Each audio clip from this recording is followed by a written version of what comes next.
I guess the bit's probably the biggest thing with him is just the fact that this bit does work a lot better. He's a lot better in this bit than the snaffle bit. You can ride him in a snaffle bit or a Tom Thumb shade. This bit is right now where he's at, probably the best one for him. But like we talked about, milers are kind of pricey. But well worth it for a horse to make sure you get the right start on him. And that bit is a 4.5 inch. What's the name? Is it level 2, level 5, what? Now the mouthpiece is a level 2 and it's a combination training bit is what they call it, I believe. A level 2 combination training bit. It's got the nose band. If you're interested in it, give me a call and I'll call up the Longhorn and then they can give me the exact number of the bit. And because I don't have it, I can ask Jim up there and then you can get it from your dealer if there's one down there. And I'll show it to you. We'll take a picture here on the video when we take it out of him. Other than that, I can't think. I really can't think of nothing. Show her how he unsaddles and everything else looks good. Once again, this is stop. We're going to say move, pick up. As soon as he ducks, I release. I'll pick up again. This time I'm squeeze my legs. I want him back up a touch. There. Dismount. Either side, mount, dismount, doesn't matter. Tip the head. Just step them up. Make sure you're staying still.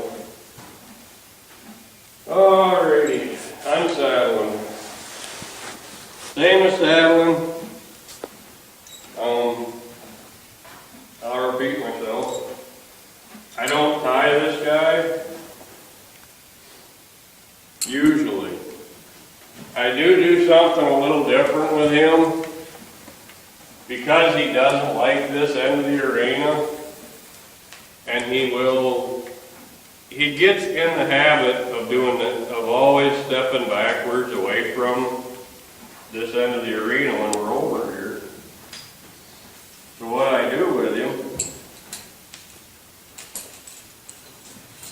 if you notice wherever you're saddling, if he picks up that habit or trait or whatever, of wanting to back away from it, what I do with them is I just throw it over the gate, pull him up here. I don't tie him, I hold him. This way I keep him from backing up, but yeah, I can still school him. He has an urge to want to back up all the time. And this has been the easiest and the best way I can get him to understand, don't back up. Now, I could stand him in the middle of the arena and he'll stand there all afternoon. He just don't like this end. So if it's the case where he doesn't mind where you're saddling or unsaddling him, then do it loose. Set him here. Say whoa. Rope in the arm. And you're just going to wait for him to make a mistake of moving. And if he happens to move, you'll back him up, pull him back forward, set him up where you want him, say whoa, and then go back to your business of doing whatever you were doing until he makes a mistake of moving again. Now he is just a baby. I don't want to ask him to stand here perfectly still for a really, really long time. He'll probably do it 15, 20 minutes easy. And then I would call that good if you want to stand there with him that long. You just want to build on that. You don't want to expect him to stand there for 3 hours and not move a muscle and be that patient. you gotta build on that.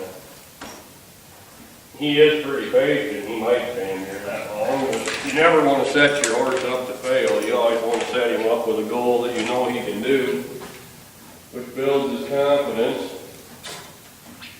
That he don't wanna come to this side. And I've been working on that with him since he's gotten here, and I don't know what it is about this end of the barn. Something got him bleeding at it. He behaves himself, but he does not like it.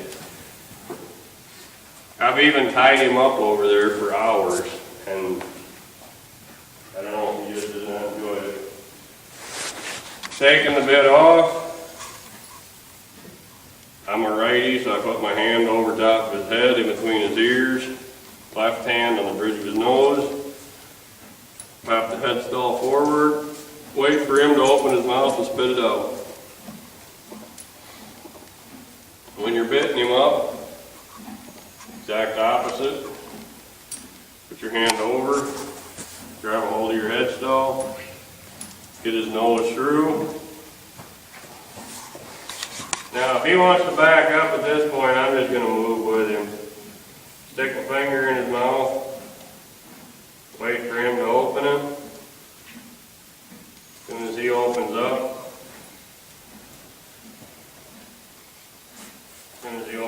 Just slide the bit in. And when you take it out, same thing again. Wait for him to spit it out. Now you tell me how close I gotta get to get close up to this bit. I can get right to you if you want to just That's fine, okay? just give me a minute here. And just zoom this area. You want me to zoom in on the bit? Okay, You zoomed in. I am. Alright, this is be the side of the bit, to what it looks like. It's got the nose band, mouthpiece, chin strapping back there. Okay? It's got a gag in it that moves. It's only got one ring because you don't need a lot of leverage with this bit. And then as far as the mouthpiece itself, it's only got, can you see that little bit of a rise to it? And I'd have to check, but I believe that is a level 2. Because the level 1 is pretty much flat. You got that? Mm-hmm. So if you're interested in getting a bit like this, just let me know, and I will call Jim at Longhorn, and I'll get the number of the bit, make sure that that's the right one, and I'll let you know, and then you can, I'm sure there's somebody down there that sells it if you want it. And a Tom Thumb, I'm sure you know what Tom Thumbs are. Let me show you one just in case. Let me tie your horse up first. For a decent one. All right, this is the Tom Thumb. This is a 5-inch Tom Thumb. You just have to get a 4.5. I don't have one of them. And then you just want to get the short shank. I think them are 2 inches. But it's just like a snaffle bit. Just gives you a little more leverage. A little cheaper to buy than the miler. So, them are your options. If you got any questions, let me know.